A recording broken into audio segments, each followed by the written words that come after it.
प्रसंग चल रहा है। महाराज परीक्षित जी को परमहंस शिरोमणि श्री सुखदेव जी नाभाग और अम्बरीश जी के पावन चरित्र का श्रवण करा रहे हैं। अपने लोग भी श्रवण करें। बहुत महामहिम पावन चरित्र है, जिसके श्रवण मात्र से प्रेम लक्षणा भक्ति सुदृढ़ होती है। परीक्षित मनुपुत्र नभग का पुत्र था नाभाग। ये दीर्घ काल ब्रह्मचर्य का पालन करके जब घर लौटे, तब तक भाइयों ने सब हिस्सा ले लिया था राज्य का। भाइयों ने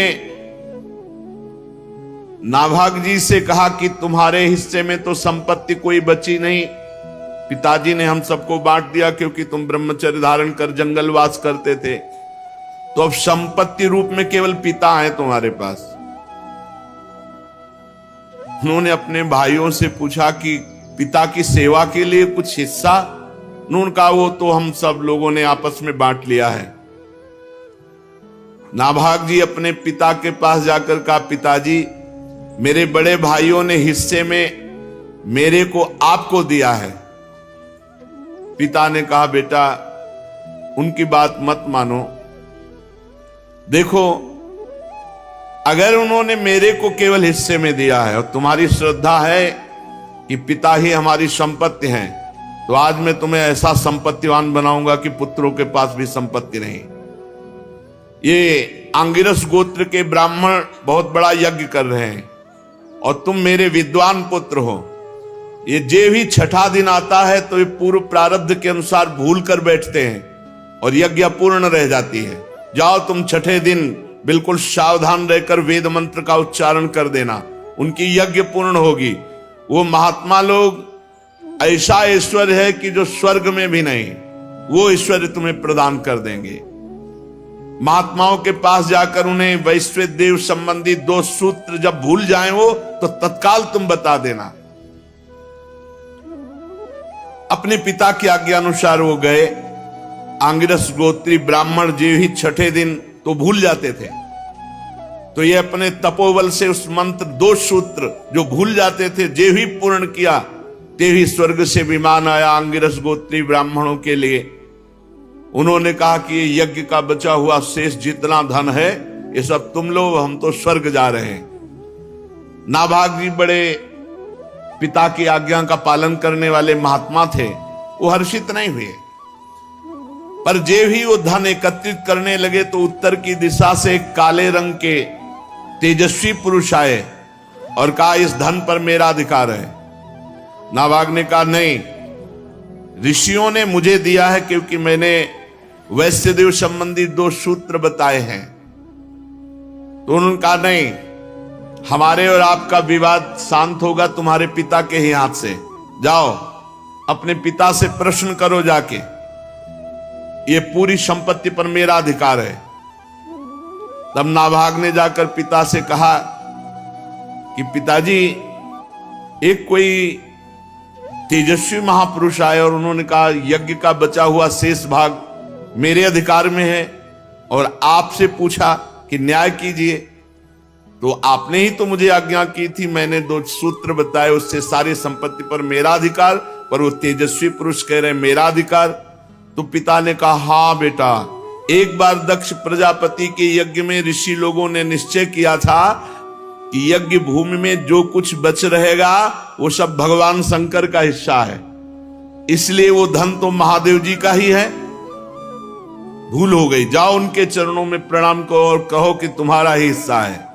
नाभाग ने जाकर के रुद्र भगवान को प्रणाम किया और कहा, प्रभु यज्ञ भूमि की सभी वस्तुएं आपकी हैं, ऐसे मेरे पिता ने आज्ञा करी। मेरा अपराध क्षमा कीजिए। मैं आपसे सर झुकाकर प्रणाम करके अपने अपराध की क्षमा याचना मांगता हूं। भगवान रुद्र ने कहा, तुम्हारे पिता ने धर्म के अनुकूल निर्णय दिया और तुमने बिल्कुल सत्य आकर मुझसे कहा। तुम वेदों का अर्थ तो पहले से जानते हो, जाओ तुम्हें सनातन ब्रह्म तत्व का बोध हो जाए। ये भारी संपत्ति, जाओ तुम्हें सनातन ब्रह्म तत्व का बोध हो जाए और यज्ञ से बचा हुआ मेरा ये जो अंश है, ये भी मैं तुम्हें देता हूं, इसे स्वीकार करो। इतना कहकर देवाधिदेव भगवान शंकर अंतर ध्यान हो गए। भाइयों ने चतुरता की थी, कोई भी संपत्ति नहीं दी थी। तुम्हारे हिस्से में पिता है, उन्होंने धर्म पूर्वक पिता को स्वीकार किया, तो भगवान शंकर का साक्षात्कार, ब्रह्म तत्व का बोध और अखंड संपत्ति प्राप्त हो गई। जो अपने माता पिता की सेवा का तिरस्कार पूर्वक, अनादर पूर्वक त्याग कर देते हैं, वो दुर्गति को प्राप्त होते हैं, चाहे जितना संपत्ति ले लो। और जो केवल माता पिता की सेवा की तरफ बुद्धि रखते हैं, तो उनका लोक परलोक सब बन जाता है। आज जो समाज में वयोवृद्ध माता पिता का तिरस्कार करते हैं, उन्हें होश में रहना चाहिए। ये शरीर चंद दिनों के लिए है, इससे परमार्थ कर लो, अध्यात्म कमा लो। अगर बूढ़े माता पिता को आपने अपशब्द कहे, मारवा पीटा, तिरस्कार किया, तो नरक में भी ठौर नहीं मिलती ऐसे पापियों को। इसलिए बहुत सावधान रहना चाहिए। माता पिता प्रसन्न हो जाए तो भगवान का साक्षात्कार हो जाए। आज महाराष्ट्र में भगवान जो खड़े आपको दर्शन देते हैं, विट्ठल भगवान के रूप में, अपने माता पिता का अनन्य भक्त श्री पुंडरीक जी महाराज, उन्हीं के कृपा प्रसाद से भगवान आज सबको दर्शन देते हैं। माता पिता भगवान का स्वरूप हैं।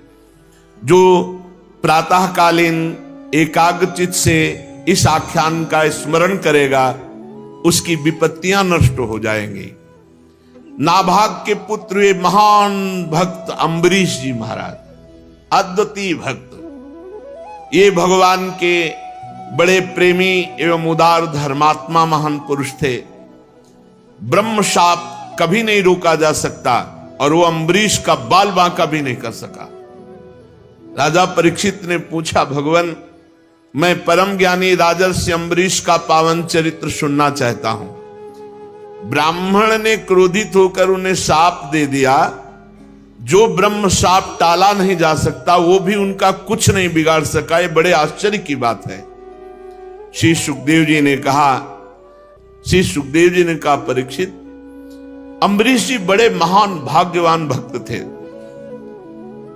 वैसे तो संपत्ति सातों द्वीपों की अचल संपत्ति, एक छत्र सम्राट, अतुलनीय ऐश्वर्य, ये प्राप्त था।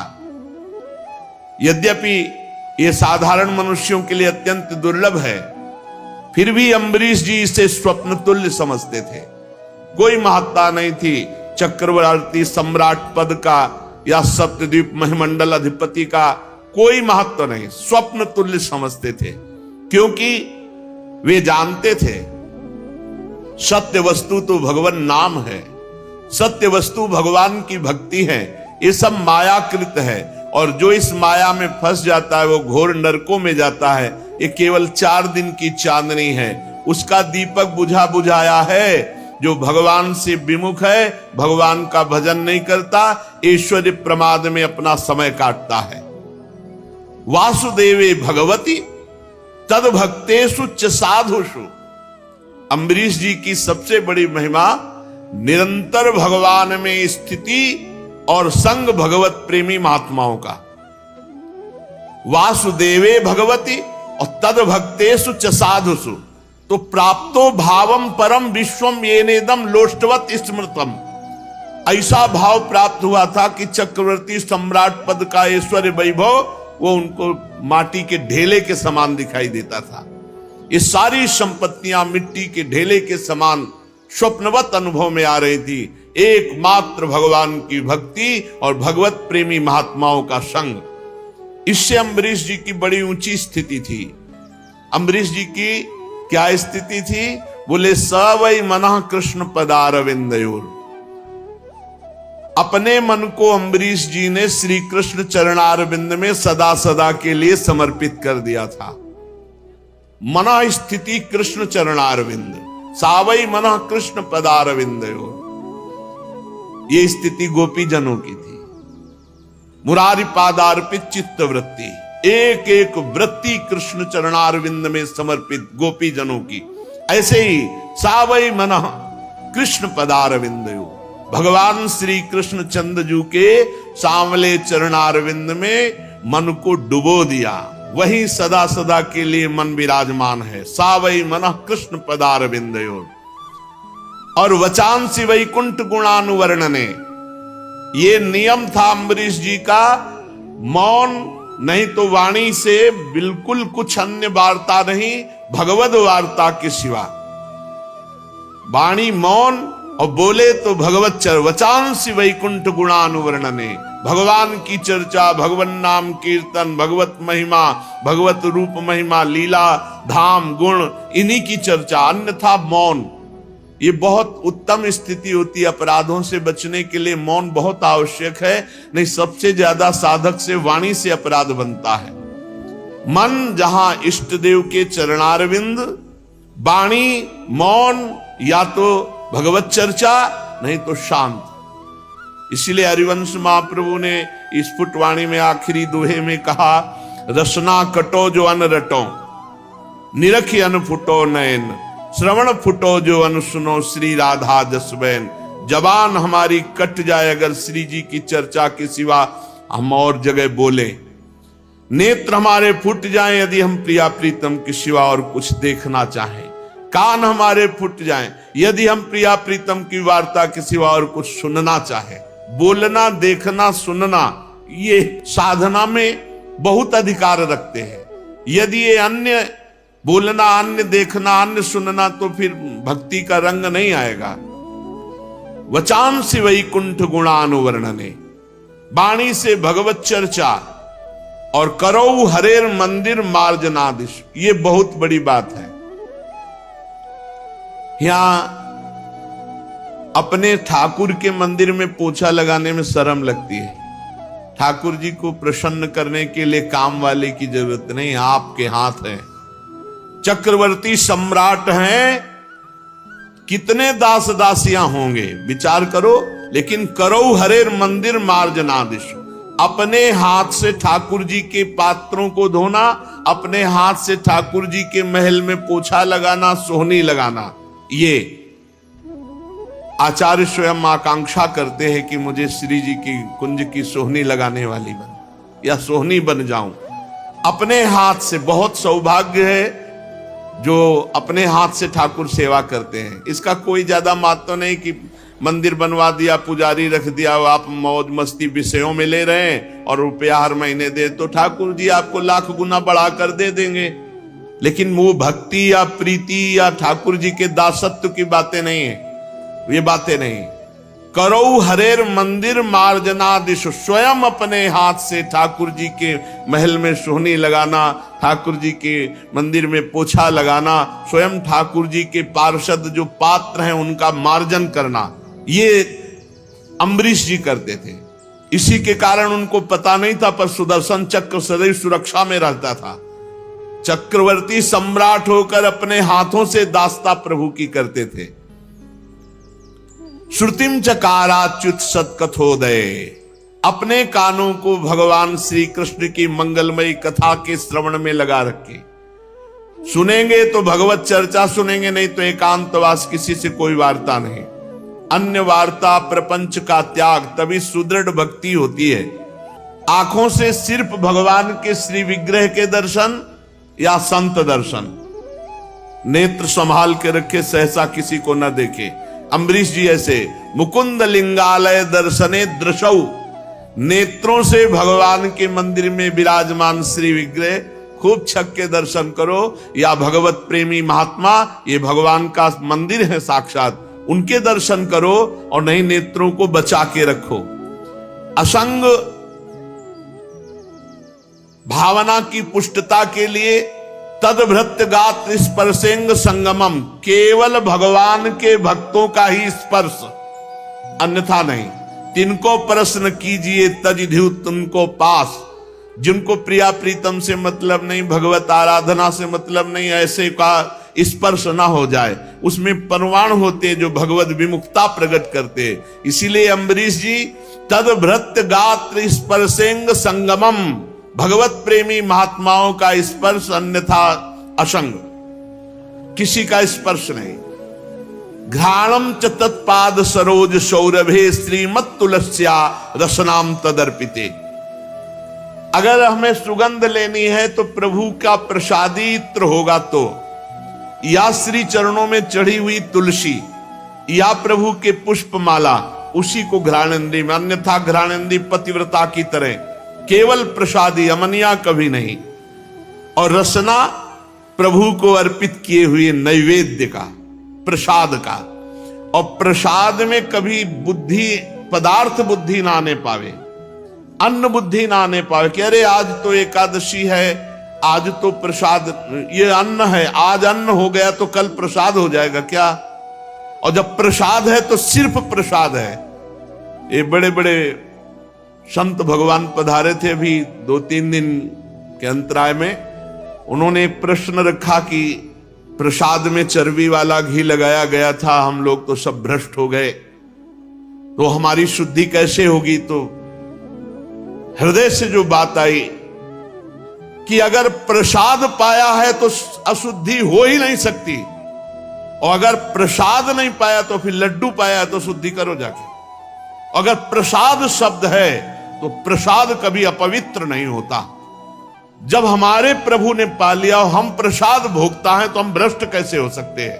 प्रसाद कभी भ्रष्ट नहीं करता है। प्रसाद सिर्फ प्रसाद होता है, उसमें न अन्न बुद्धि, न पदार्थ बुद्धि, न जहर मिला दिया जाए तो भी क्या फर्क पड़ेगा? प्रसाद बुद्धि। मीरा जी को केवल एक शब्द कान में पड़ा, गिरधर का प्रसाद, पी गई हलाहल विष, और बताया गया कि ये विष है मत पियो। उन्होंने कहा नहीं, ये प्रसाद है। प्रसाद शब्द जहां लग गया वो सब पूर्ण हो गया, वहां कहीं अपवित्रता नहीं। प्रसाद के बाद ये शुद्धि करना तो भगवान के प्रसाद का अपमान है। पीछे भगवान जाने, जब भगवान की दृष्टि से होकर आ गया तो हमारे लिए अब वो महान पवित्र प्रसाद है। तो कह रहे हैं रसेंद्री में सिर्फ भगवत प्रसाद। और अम्बरीश जी अपने पैरों से भगवान के दर्शन करने की यात्रा, परिक्रमा, भगवान के धाम क्षेत्रों की यात्रा, इससे भक्ति पुष्ट होती है, हमारा जीवन पवित्र होता है। और सिर से भगवान के चरण कमलों में साष्टांग दंडवत प्रणाम। भगवान के चरणों में सिर से साष्टांग दंडवत प्रणाम। राजा अम्बरीश जी ने माला, चंदन आदि भोग सामग्री ये सब त्याग दिया था भगवान की सेवा में समर्पित। स्वयं भोक्ता नहीं, भोक्ता भगवान, स्वयं प्रसादी। ये सब करते थे किस लिए? बोले भगवत प्रेम के लिए। कामम च दासे न तु काम काम्यया यथोत्तम श्लोक जनाश्रयारती। जो भगवान के प्रेमी भक्तों में प्रेम रहता है वही प्रेम प्राप्त करने के लिए अम्बरीश जी ऐसी दिनचर्या करते थे। उन्होंने सारे कर्म भगवान श्री कृष्ण के चरणों में, इंद्रियातीत भगवान के प्रति सर्वात्मा सर्वस्वरूप समझ करके अपने जीवन को, अपने राज्य को, अपने सर्वस्व को भगवान को समर्पित कर दिया था। और भगवत भक्तों की आज्ञा के अनुसार राज्य पालन करते थे। उन्होंने धर्म नाम के निर्जल देश में सरस्वती नदी के प्रवाह के सामने वशिष्ठ जी, असित जी, गौतम जी आदि महान आचार्यों द्वारा भगवान की बड़ी बड़ी दक्षिणा वाली अश्वमेध यज्ञ की, जिससे भगवान की आराधना बने। यज्ञ में देवताओं के साथ जब सदस्य और ऋत्विज बैठ जाते तब उनकी पलकें नहीं पड़ती। सुंदर वस्त्र, वैसा ही भगवान के भक्त अम्बरीश जी का सुंदर रूप देवताओं के समान दिखाई देते थे। उनकी प्रजा महात्माओं के द्वारा गाए हुए भगवान के उत्तम चरित्र श्रवण करने में समय लगाती और गान करने में। अम्बरीश जी का आदेश था पूरे राज्य में रोज प्रातः से सायं तक भगवान की सेवा होगी, नाम कीर्तन होगा, भगवत चर्चा होगी, और जिसको जो आवश्यकता हो राज खजाने से ले जाए। लेकिन किसी भी घर में अगर धूप आरती भगवत सेवा नहीं हुई वो दंड मुक्ताधिकारी माना जाएगा। तो पूरे राज्य में भगवत भक्ति छाई हुई थी। बड़े बड़े संत महात्माओं के पावन चरित्र गाए जाते, भगवान के पावन चरित्र गाए जाते। और जब अम्बरीश जी निकलते तो सब उनका स्वागत भगवत नाम कीर्तन से, भगवत चर्चा से करते। तो देवताओं को भी अब स्वर्ग अच्छा नहीं लगता था, इतना अम्बरीश जी का राज्य महाभागवत स्वरूप हो गया था। वे अम्बरीश जी सदैव देखा करते उनके हृदय में हरि निरंतर विराजमान है भगवत चिंतन के प्रभाव से। इसलिए उन लोगों को वो भोग सामग्री भी हर्षित नहीं कर पाती जो बड़े बड़े सिद्धों के लिए दुर्लभ है। अम्बरीश जी के राज्य में किसी को कोई कामना नहीं थी, सब भगवदानंद में डूबे हुए थे। आत्मानंद के सामने अत्यंत तुच्छ है ये विषय। राजा अम्बरीश तपस्या और भक्ति योग के प्रभाव से भगवान को अधीन कर लिए थे। उनकी समस्त आसक्तियां भगवान में समर्पित थी। कितनी बड़ी बात है। घर, स्त्री, पुत्र, भाई, बंधु, बड़े बड़े हाथी, रथ, घोड़े, पैदल, चतुरंगिणी सेना, अक्षय रत्न, आभूषण, आयुध, समस्त वस्तुओं की जो कभी समाप्त ना होने वाली थी, सब के सब अम्बरीश जी के हृदय में कोई प्रभाव नहीं डाल पाए, कोई प्रभाव नहीं डाल पाए। एकमात्र श्री भगवान उनकी अनन्य प्रेममयी भक्ति से प्रसन्न होकर भगवान के नित्य पार्षद सुदर्शन चक्र सदैव गुप्त रूप से रहा करते थे अम्बरीश जी के पास, जो विरोधियों को भयभीत करने वाले और भगवत भक्तों की रक्षा करने वाले हैं। अम्बरीश जी को भी पता नहीं था कि सुदर्शन चक्र रक्षा में है। राजा अम्बरीश की पत्नी भी उन्हीं के समान धर्मशील, संसार से विरक्त एवं भक्ति परायण थी। एक बार उन्होंने अपनी पत्नी के साथ भगवान श्री कृष्ण की आराधना करने के लिए 1 वर्ष तक द्वादशी प्रधान एकादशी व्रत करने का नियम ग्रहण किया। व्रत की समाप्ति होने पर कार्तिक महीने में उन्होंने 3 रात का उपवास किया और एक दिन यमुना जी में स्नान करके मधुवन में भगवान श्री कृष्ण की पूजा की। उन्होंने महाभिषेक की विधि से सब प्रकार की सामग्री और संपत्ति द्वारा भगवान का अभिषेक किया। हृदय से तन्मय होकर वस्त्र, आभूषण, चंदन, माला, अर्घ आदि के द्वारा भगवान श्री कृष्ण की पूजा की। यद्यपि महाभाग्यवान ब्राह्मणों को इस पूजा की कोई आवश्यकता नहीं थी, स्वयं ही उनकी सारी कामनाएं अम्बरीश जी पूर्ण किए हुए थे, तथापि राजा अम्बरीश ने बड़े भक्ति भाव से उनका पूजन किया और ब्राह्मणों को स्वादिष्ट अत्यंत गुणकारी भोजन कराया और 60 करोड़ गौवें दान की। 60 करोड़ गौवें, और हर गौ के सींग पे सुवर्ण, खुर पे चांदी मढ़े हुए सुंदर सुंदर वस्त्र उन्हें उड़ा दिए गए थे। गौवें बड़ी सुशील, छोटी अवस्था की, देखने में सुंदर, बछड़े वाली, खूब दूध देने वाली, ऐसी 60 करोड़ गौवें ब्राह्मणों को दान की और साथ में दुहने की सामग्री और दुहने वाले सेवक दिए। जब ब्राह्मण कृतकृत्य हो गए तब राजा ने उनसे आज्ञा लेकर व्रत का पारण करने की तैयारी की। जे भी वो पारण करने के लिए आए, उसी समय शाप और वरदान देने में समर्थ दुर्वासा जी वहां आए अतिथि के रूप में। राजा अम्बरीश ने देखा कि दुर्वासा जी पधारे तो खड़े हो गए, आसन दिया, बैठाया और अतिथि रूप में उनकी पूजा की, चरणों में प्रणाम किया और कहा, महाराज अभी अभी पारण का समय है, चलो भोजन प्रसाद पालो। दुर्वासा जी ने अम्बरीश की प्रार्थना स्वीकार कर ली और कहा, अभी मैं यमुना जी जा रहा हूं, अपना नित्य कर्म करके आऊंगा, फिर प्रसाद पाऊंगा। दुर्वासा जी ने ऐसा कहकर यमुना के जल में स्नान करने के लिए प्रवेश हुए। अब वो ध्यानस्थ भगवान का ध्यान नहीं कर रहे, अम्बरीश जी का ध्यान कर रहे कि कब ये त्रुटि करे हम इनको दंड दें। इधर द्वादशी केवल घड़ी भर शेष रह गई थी। धर्मज्ञ अम्बरीश जी ने धर्म संकट में पड़कर ब्रह्म ऋषियों से परामर्श किया। उन्होंने कहा, ब्राह्मण देवताओं, ब्राह्मण को बिना भोजन कराए स्वयं खा लेना, निमंत्रण दे देने पर उसको पवाओ नहीं हो, पालो तो महान पाप लगता है, और द्वादशी रहते पारण न करना ये भी दोष है। इसलिए इस समय जैसा करने में मेरी भलाई हो, मुझे पाप न लगे, ऐसा काम करना चाहिए। आप लोग हमें आदेश कीजिए। तब ब्रह्म ऋषियों ने विचार करके कहा कि श्रुतियों में ऐसा कहा गया है कि भगवान का चरणामृत पी लेना, ये पारायण भी हो जाएगा और अतिथि का अपमान भी नहीं होगा। इसलिए आप भगवान के चरणामृत से पारण कर लीजिए। ऐसा निश्चय करके मन ही मन भगवान का चिंतन करते हुए राजर्षि अम्बरीश जी ने भगवान का चरणोदक पान किया। और दुर्वासा जी उधर ध्यान में देख ही रहे थे कि कोई हरकत ऐसी करें जो हम इनको दंड दें।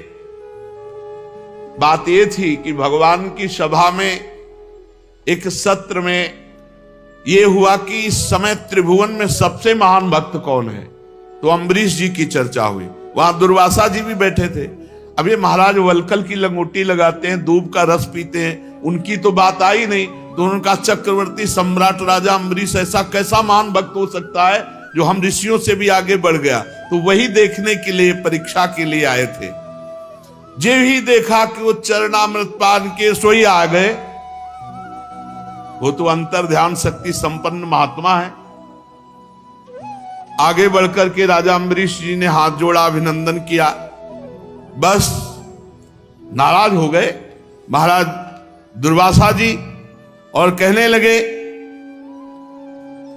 पारायण कर लिया। तो कहा महाराज, क्रोध से थर थर कांपने लगे, भौं चढ़ गई, मुंह विकट हो गया और हाथ जोड़े अम्बरीश जी खड़े। कोई भय नहीं क्योंकि भगवान के आश्रित है। हाथ जोड़कर खड़े अम्बरीश जी से डांट कर कहा, देखो तो सही ये कितना क्रूर है। ये धन के मद में मतवाला राजा देखो कितना बड़ा अपराध कर दिया। मुझ ऋषि को निमंत्रण दिया और बिना पवाए पारण कर लिया। भगवान की भक्ति तो छू नहीं गई, कहा जा रहा था ये महान भगत है। दुर्वासा जी तो दुर्वासा, आज इसने धर्म का उल्लंघन करके बड़ा अन्याय किया। देखो तो मैं इसका अतिथि होकर आया और इसने अतिथि सत्कार करने के लिए मुझे निमंत्रण भी दिया और मुझे बिना खिलाए इसने खा लिया। अच्छा, तो आज तक इसे अभी कभी किसी ऋषि से पाला नहीं पड़ा होगा। आज मैं इसे दिखाता हूं कि ब्रह्म ऋषि का अपमान करने का फल क्या होता है। और कहते कहते वो क्रोध में भर गए और अपनी एक जटा उखाड़ी और भूमि पर पटक दी। भयंकर कृत्या उत्पन्न हुई, मानो पूरे देश का नाश कर देगी। वो प्रलय काल की आग के समान दहक रही थी। अपने सामने अम्बरीश जी ने देखा कि भयंकर कृत्या वो राजा पर टूट पड़ी, अम्बरीश जी पर। उसके चलने के पैरों की धमक से पृथ्वी कांप रही थी। अम्बरीश जी मुस्कुराहट के सिवा और कुछ नहीं, केवल मुस्कुरा रहे हैं सर झुकाए हुए कि अब जोई जोई प्यारो करे सोई मोई भावे। हमारी तरफ से कोई त्रुटि नहीं। अगर प्रभु ऐसा दंड विधान किए होंगे तो निश्चित हो जाएगा। एक पग भी नहीं डरे ना हटे। और कृत्या भयंकर आगे बढ़ती आ रही थी। जीव के त्यों खड़े थे और किसी को पता नहीं था कि परम पुरुष परमात्मा का दिव्य सुदर्शन चक्र अम्बरीश जी की रक्षा में है। जीव ही क्रोध से भवक्ति हुई, वो कृत्या आगे बढ़ी। सुदर्शन चक्र जी ने जलाकर राख कर दिया कृत्या को भस्म कर दिया। अब जब दुर्वासा जी ने देखा कि मेरे तपस्या से प्रकट हुई कृत्या तो भस्म हो गई, और सुदर्शन चक्र जी ने दुर्वासा जी की तरफ मुख किया। अब भागे दुर्वासा जी प्राण बचाने के लिए, क्योंकि अब सुदर्शन चक्र कोई साधारण अस्त्र तो है नहीं कि दुर्वासा जी रोक देंगे। तो भगवान श्री हरि का दिव्यास्त्र है। ऊंची ऊंची लपटे दावानल के समान, और दुर्वासा जी आगे धीरे धीरे सुदर्शन चक्र जी, क्योंकि ताप भर देना मारना नहीं है। भागे भगवान के सुदर्शन चक्र के ताप से बचने के लिए। जब दुर्वासा जी ने देखा कि चक्र तो मेरा पीछा नहीं छोड़ रहा, तो मन के वेग से दौड़ने लगे। सुमेर पर्वत की गुफा में प्रवेश किया, वहां भी सुदर्शन चक्र। दुर्वासा जी जहां जा सकते वहां सुदर्शन चक्र क्यों नहीं जा सकता? तो जहां जहां दुर्वासा जी वहां सुदर्शन चक्र। दिशा, आकाश, पृथ्वी, अतल वितल के लोक, समुद्र, लोकपाल, सब जगह गए। जहां जहां गए सुदर्शन चक्र पीछा नहीं छोड़ा। जब उन्हें कहीं भी कोई रक्षक नहीं मिला तब तो वो डर गए, थक गए थे भाग भाग के। अब अपना त्राण पाने के लिए वो ब्रह्मा जी के पास ब्रह्मलोक में गए और कहा, प्रभु मेरी रक्षा करो भगवान के सुदर्शन चक्र से। ब्रह्मा जी ने कहा, मेरी सामर्थ्य नहीं। जब मेरी 2 परार्ध की आयु समाप्त होगी तो काल स्वरूप भगवान इस पूरी सृष्टि लीला को समेट लेंगे और इस जगत को जलाना चाहेंगे। उस समय भ्रूभंग मात्र में हमारा ब्रह्मलोक भी भस्म हो जाएगा। हमारी सामर्थ्य नहीं, ये सुदर्शन चक्र रुक जाए, मेरी सामर्थ्य नहीं। हम तो शरणागत हैं भगवान के। मैं, भगवान शंकर, दक्ष, भृगु आदि प्रजापति, भूतेश्वर, देवेश्वर, ये सब जिनकी बनाए नियमों में बंधे हैं, जिनकी आज्ञा का पालन करके हम संसार का हित करते हैं, ऐसे भक्त द्रोही को ब्रह्मलोक में कोई स्थान नहीं। तुरंत छोड़ दो, नहीं सुदर्शन चक्र ब्रह्मलोक को भस्म कर देगा। भक्त द्रोही के लिए ब्रह्मलोक में कोई स्थान नहीं, तुरंत छोड़ दो। जब ब्रह्मा जी ने ऐसा 2 टूक का उत्तर दे दिया, दुर्वासा जी भागे कि जिन्होंने मुझे प्रकट किया है वो भगवान शंकर हमारी रक्षा कर सकते हैं। कैलाश निवासी भगवान शंकर की शरण में गए।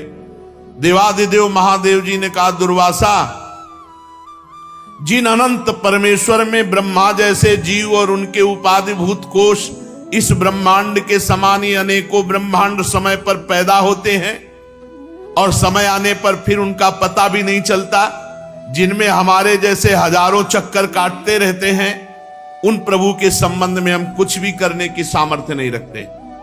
मैं, सनत कुमार, नारद, भगवान ब्रह्मा, कपिल देव, अपांतरतम, देवल, धर्म, आसुरी, मरीच आदि ये दूसरे सिद्धेश्वर, हम सब भगवान की माया को नहीं जान सकते।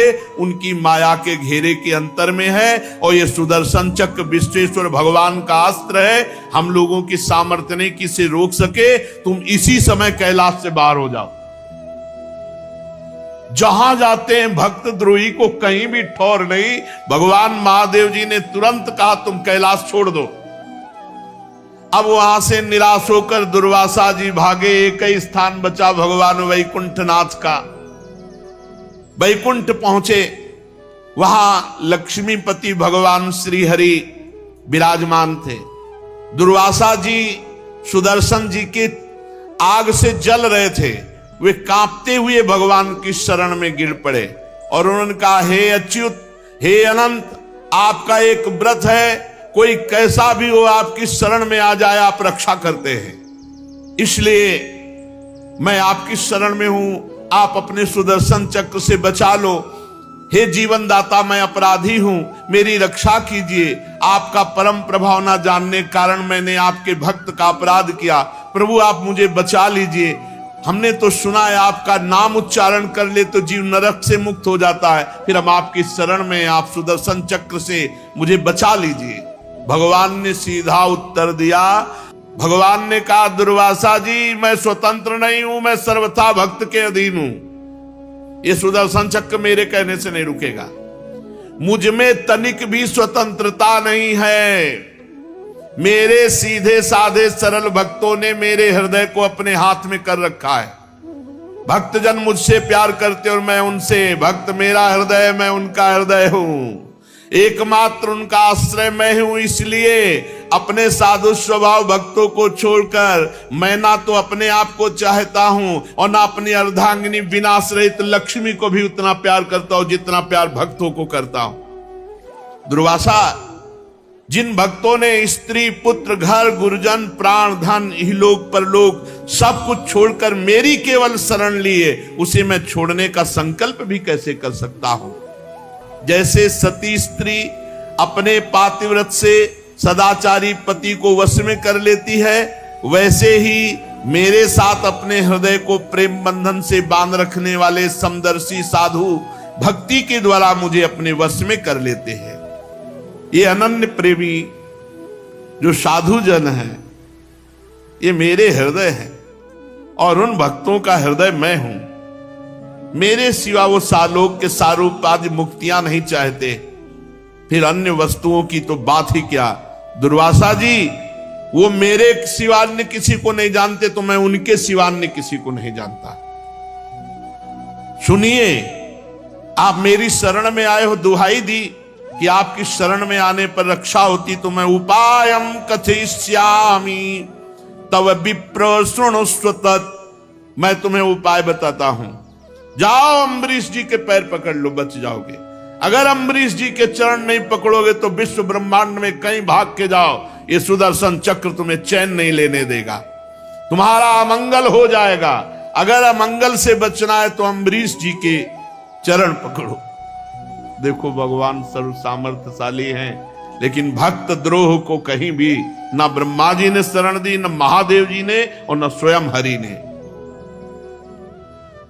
इसमें संदेह नहीं कि ब्रह्म ऋषियों की तपस्या और विद्या परम कल्याण का साधन है, परंतु यदि उद्दंड हो जाए, अन्यायी हो जाए तो उल्टा फल देने वाली होती। इस समय तुमने उद्दंडता की, एक महान भागवत को कृत्या प्रकट करके धमकाने और मारने की चेष्टा की। जाओ नाभाग नंदन परम भाग्यशाली राजा अम्बरीश जी के चरणों में पड़ जाओ और वो क्षमा कर दे, तभी आपको शांति मिलेगी, दूसरा कोई उपाय नहीं। परीक्षित, जब भगवान ने इस प्रकार आज्ञा दी तो सुदर्शन चक्र की ज्वाला से जलते हुए दुर्वासा जी दौड़ते हुए अम्बरीश जी के पास आए और अत्यंत